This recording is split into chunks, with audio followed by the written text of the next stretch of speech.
अगस्त 1947। Madras presidency, Tamil Nadu. विशिष्ट लोगों का एक समूह अपने जीवन काल की एक ऐतिहासिक यात्रा की तैयारी कर रहा था। उन्हें एक महत्वपूर्ण कार्य संपन्न करने के लिए आमंत्रित किया गया था।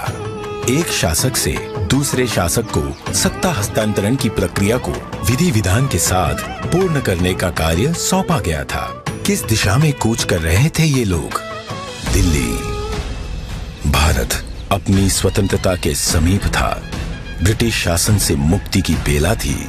स्वराज के लिए संघर्ष में हजारों गिरफ्तार हुए और मारे गए, और दशकों बाद राष्ट्र अपने लक्ष्य के समीप था। वो लक्ष्य था स्वाधीनता, स्वतंत्रता। अब अंतिम वाइसरॉय लॉर्ड माउंटबेटन को एक महत्वपूर्ण कार्य करना था, भारतीयों को उनका स्वराज्य सौंपने का कार्य। परंतु उनके सामने एक सवाल था, स्वराज्य को किस प्रकार सौंपा जाए। ऐसे में हाथ मिलाने की रस्म शायद ही काम आए। तो इस गौरवशाली क्षण के प्रतीक के रूप में कौन सी रस्म अपनाई जाए? उन्होंने पंडित जवाहरलाल नेहरू के सामने अपना ये सवाल रखा। यह एक उचित सवाल था जिसके बारे में विचार विमर्श की आवश्यकता थी। नेहरू जी ने यह प्रश्न जाने माने स्वतंत्रता सेनानी श्री सी राजगोपालाचारी के सामने रखा, जिन्हें राजा जी के नाम से जाना जाता था। वे तमिलनाडु से थे। नेहरू राजा जी की विद्वता और भारतीय परंपराओं और सभ्यताओं पर उनके ज्ञान का सम्मान करते थे। राजा जी को इसका समाधान भारत के गौरवशाली अतीत में मिला।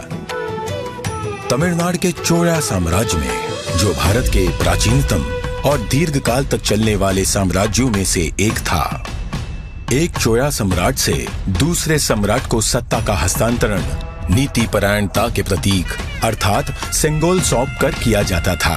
भगवान शिव के आशीर्वाद का आवाहन करते हुए उस समय के महंत द्वारा सेंगोल को आशीष प्राप्त होता था। क्योंकि चोला शिव के प्रबल भक्त थे, उनके द्वारा स्थापित हजारों वर्ष पुराने मंदिरों में आज भी पूजा की जाती है। राजा जी ने इसी परंपरा और समारोह के आयोजन की सलाह दी, जिसे नेहरू जी ने स्वीकार किया।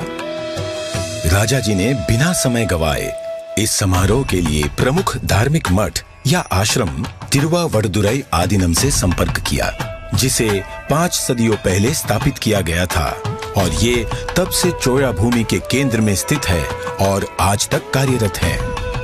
तत्कालीन मठ प्रमुख 20वें गुरु महासन्निधानम श्रील श्री अंबलवाना देसिका स्वामी ने अपनी अस्वस्थता के बाद भी इस कार्य को स्वीकार किया।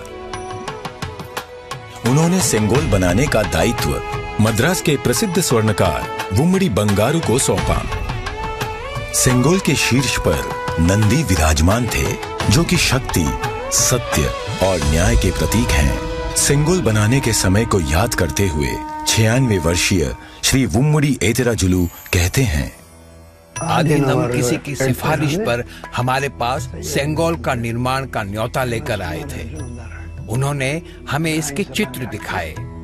यह एक गोल लंबाकार वस्तु थी, जिसे बिल्कुल वैसे ही बनाना था। यह एक महत्वपूर्ण स्थान पर जा रहा था, इसलिए उच्च गुणवत्ता आवश्यक थी। हमें इसके निर्माण का आदेश मिला। यह चांदी से बना था, जिस पर सोने की परत थी। आधीनम के सानिध्य में इस निर्माण से जुड़कर मैं बहुत ही प्रसन्न था।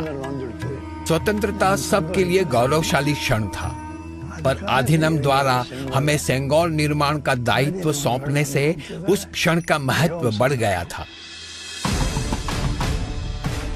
परम पावन मठ प्रमुख ने उप प्रमुख श्रील श्री कुमारस्वामी तंबिरान, आदिनम के ओदुवार विशेष गायक माणिक्यम और नादस्वर विद्वान TN राजरत्नम पिल्लई को आयोजन संपन्न कराने का दायित्व सौंपा।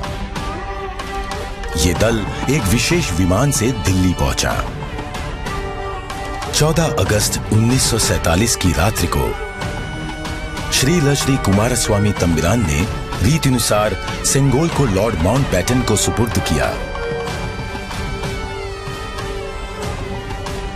और लॉर्ड माउंटबैटन से उसे पुनः स्वीकार किया।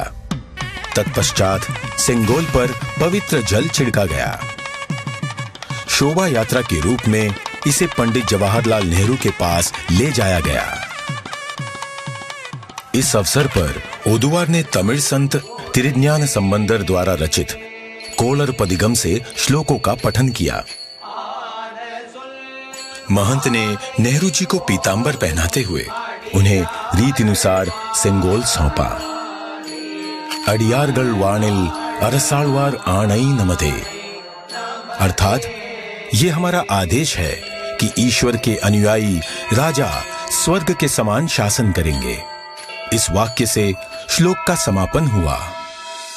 इस प्रकार 1000 वर्ष पूर्व की सभ्यतागत प्रथा के अनुसार दक्षिण और उत्तर के असाधारण एकीकरण द्वारा राष्ट्र को एक सूत्र में पिरोते हुए शासन का हस्तांतरण हुआ। तत्पश्चात नेहरू जी ने श्री राजेंद्र प्रसाद सहित कई नेताओं की उपस्थिति में सेंगोल को स्वीकार किया। आगे चलकर श्री राजेंद्र प्रसाद भारत के प्रथम राष्ट्रपति बने। इस ऐतिहासिक घटना का उल्लेख व प्रकाशन राष्ट्रीय और अंतर्राष्ट्रीय मीडिया में किया गया। 25 अगस्त 1947 की टाइम पत्रिका ने भी इसे प्रकाशित किया। हस्तांतरण की प्रक्रिया के पश्चात पंडित जवाहरलाल नेहरू ने 14 अगस्त 1947 की मध्य रात्रि को अपना विश्व विख्यात भाषण राष्ट्र के नाम संबोधित किया।